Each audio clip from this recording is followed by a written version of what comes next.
What's going on, everybody? Crazy Dog back with another college football team overview live stream. I only got a couple more of these to do, and then that is it. And then I got conference previews. Those are going to be fun. But anyways, as you can tell by the title, this is my final FCS team. After this, I got, of course, the team up north coming up. That'll be the last one I do. I got like two more before that, I think. So that's fun before I get into conferences. What's going on, Browns lovers, as always. But yeah, let's go through some history about, let's go through the history of James Madison. So they were founded, or their first season was 1972. Their coach is Kurt Signetti. He went 14-2 in his first season. Imagine that. They play at Bridgeforth Stadium, capacity of 24,877. They are located in Harrisonburg, Virginia. Of course, they play in Division I FCS. In the Colonial Athletic Association, they are 331, 217, and 4 all time.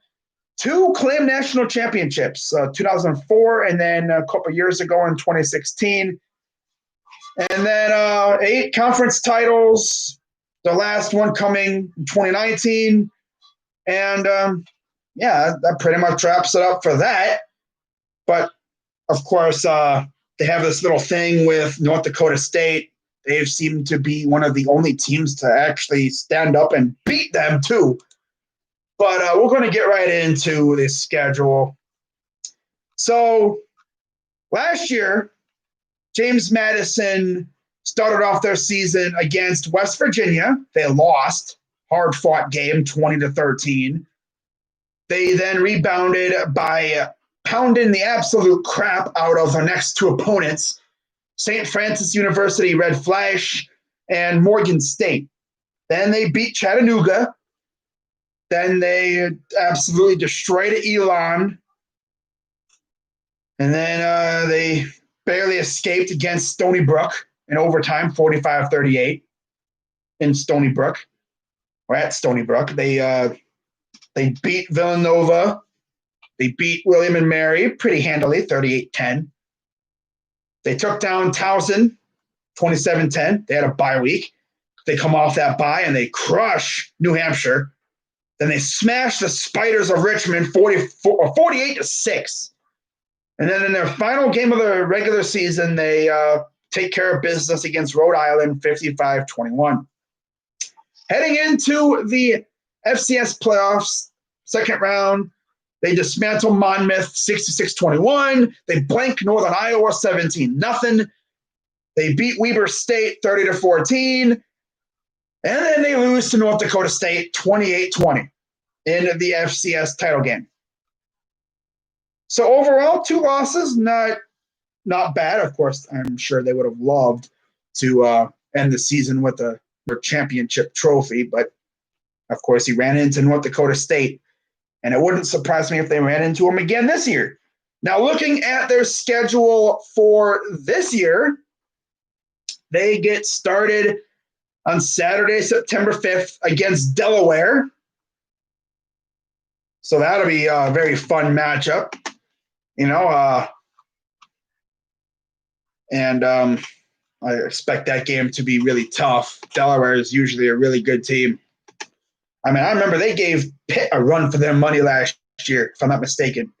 Or I remember they played Pitt. Was it last year or was it the year before that? They gave them a run for their money. Then they played Chattanooga.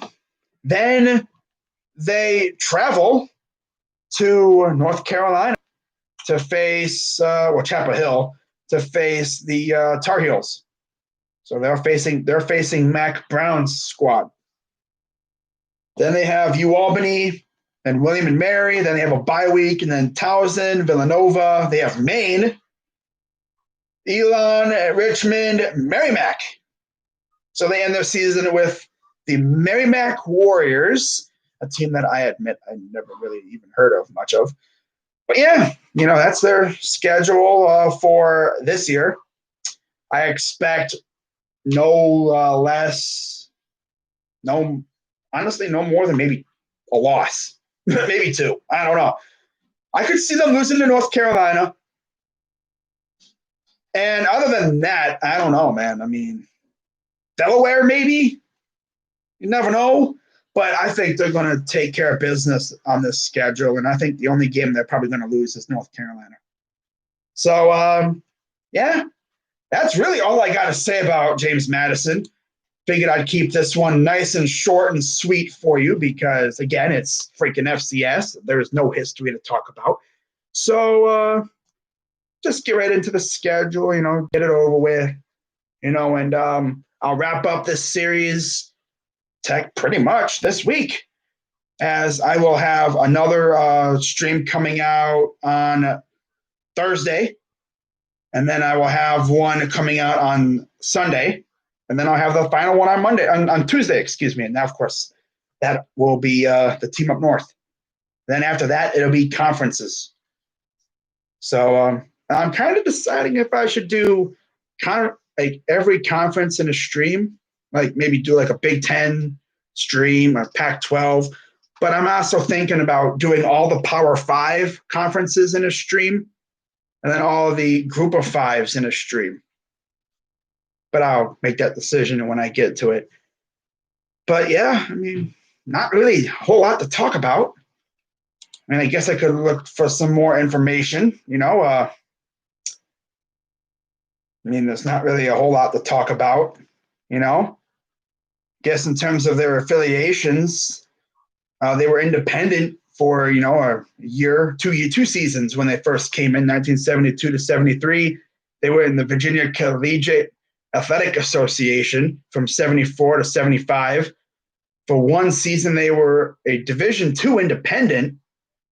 Then they were a Division III independent from 77 to 79. From 80 to 82, they were a Division I AA independent. Then they joined the Yankee Conference in 1993 from 1993 to 1996. And then for what is that? 10 years, whatever that is, 97 to 2006, they were in the Atlantic 10. Wow. And then finally, from 2007 to present, they have been in the Colonial Athletic Association. Here's their all-time record against their conference opponents. Undefeated against Albany, 3-0. 12-14 against Delaware. Like I said, it seems like Delaware seems to give them fits every now and then. They're 7-1 against Elon. 13-5 against Maine, 11-9 against New Hampshire, 11-3 against Rhode Island, 19-18 against Richmond, 5-1 against Stony Brook, 22-6-1 against Towson, 17-11 against Villanova, 25-17 against William and Mary. All right. So yeah, they hold their own. Okay, but let's see. Championships. Mickey Matthews led them to a championship in 2004, 13-2, D1 AA national title, and then Mike Houston in 2016. Nice. I'm not going to go down through the rest of their history crap because, not really much else to talk about. But look at that. Look at this. This is an interesting stat. From 1972 until 2019, they have had 8 coaches. That's crazy. Wow. Yeah. And you look at their coaches' win-loss records. Chalice McMillan from 72 to 84 went 67, 60-2. Joe Przicki, nice name, from 85 to 90 went 34, 30-2. Rip Shearer went from 91 to 94 went 29-19. Alex Wood from 95 to 98 went 23-22. Mickey Matthews came in from 1999 to 2013, 109-71. Dang, bro. Including a natty. And then Everett Withers came in for 2 seasons, went 19-7. Mike Houston came in for, I believe that would be 3 seasons from 16 to 18, 37-6, bruh. And then Kurt came in, he's 14-2. So, yeah, 8 coaches. And who knows how long Kurt Signetti's going to be there. I could see him being there for a while, unless like a bigger school maybe offers him a better job or something. That's usually how it goes, with these kind of teams. They don't usually leave until like a bigger school, a more prominent program offers them a better opportunity.